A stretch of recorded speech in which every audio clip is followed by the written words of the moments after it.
तो अब हम यहाँ पे पढ़ेंगे टॉपिक हमारा रिलेशनल ऑपरेटर्स। रिलेशनल ऑपरेटर जैसे नाम से पता लग रहा है, रिलेशनल ऑपरेटर्स का यूज़ हम कब करते हैं, जब हमें दो या दो से ज़्यादा वेरिएबल्स के बीच में रिलेशन जनरेट करना हो। रिलेशन मीन्स इनके बीच में अगर हम आम शब्दों में कहें तो हमें कंपैरिजन करना हो या कंपेयर करना हो। जैसे इसमें ऑपरेटर्स कौन कौन से होते हैं वो समझ लें। Equal equal, not equal, greater than, less than equal to, greater than equal to, ये सारे हमारे क्या हैं, रिलेशनल ऑपरेटर्स। एग्जाम्पल मैंने लिखा कि a ग्रेटर देन b। अब यहाँ पे मान लिया कि a की वैल्यू 10 है, b की वैल्यू 5 है, तो ये आंसर क्या आएगा, फॉल्स।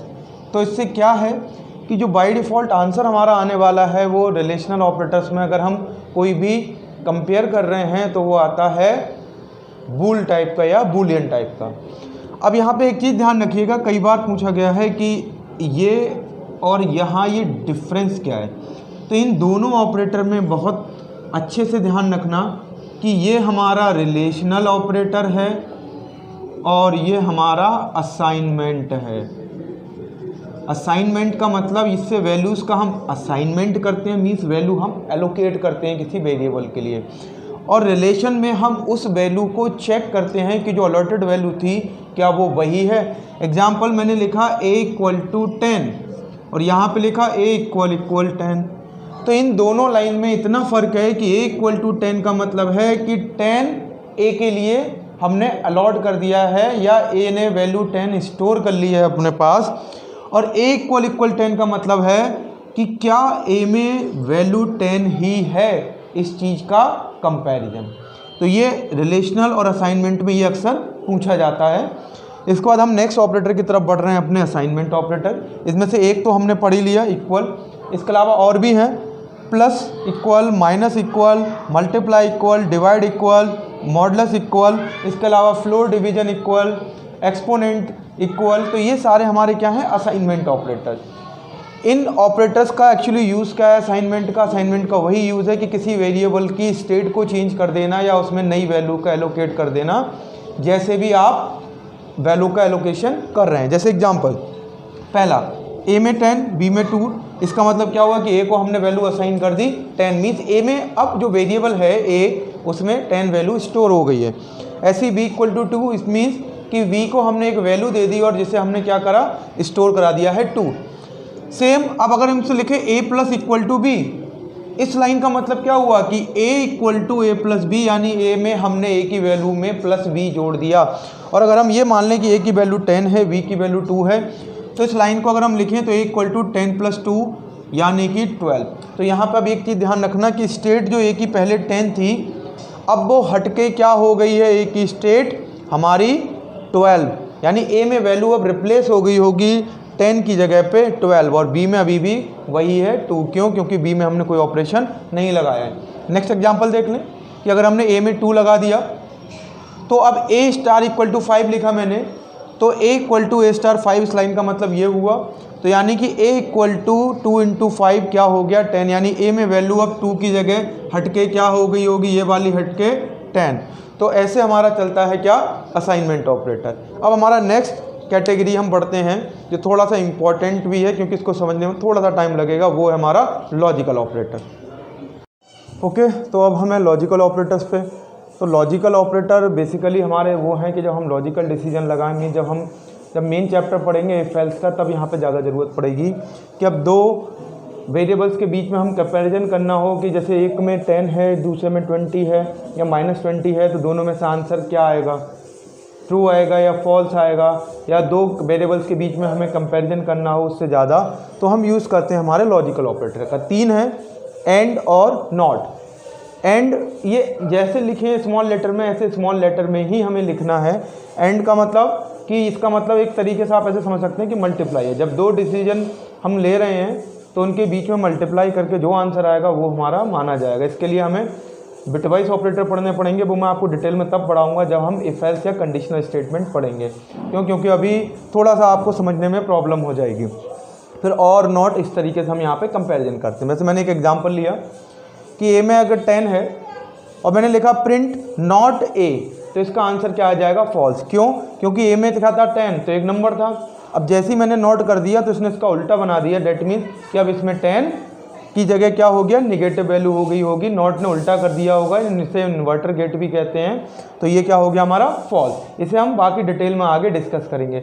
अब नेक्स्ट इसमें जो टॉपिक है उसके बाद हम प्रोग्रामिंग शुरू करेंगे कि प्रेसिडेंस ऑफ ऑपरेटर यानी order of operators, order of operators कि अगर हमने एक से ज़्यादा ऑपरेटर्स ले लिए तो वो किस ऑर्डर में सॉल्व होंगे। जैसे एग्जांपल मैंने लिखा 20 डिवाइड बाई 2 मल्टीप्लाई 3 प्लस 5, इसका आंसर क्या आएगा।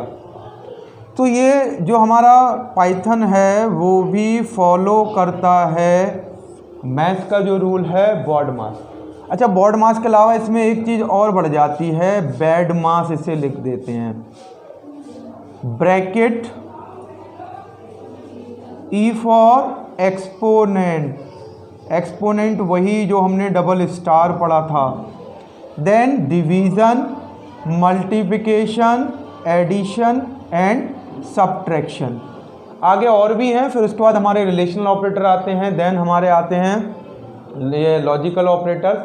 तो वहाँ नहीं, यहाँ ज़्यादा पूछा जाता है। तो इसका अगर हम आंसर निकालें अब तो सबसे पहले इसके हिसाब से क्या होगा, सबसे पहले होगा डिवीज़न यानी 20 डिवाइड बाई 2 क्या आ गया 10, देन होगा मल्टीप्लाई यानी कि 3 30, देन एडिशन मीन्स प्लस 5, तो आंसर क्या आएगा 35। बट ध्यान रखना हम यहाँ डिवीजन का ऑपरेशन परफॉर्म कर रहे हैं तो ये कौन से टाइप का वेरिएबल बन जाएगा, फ्लोट टाइप का।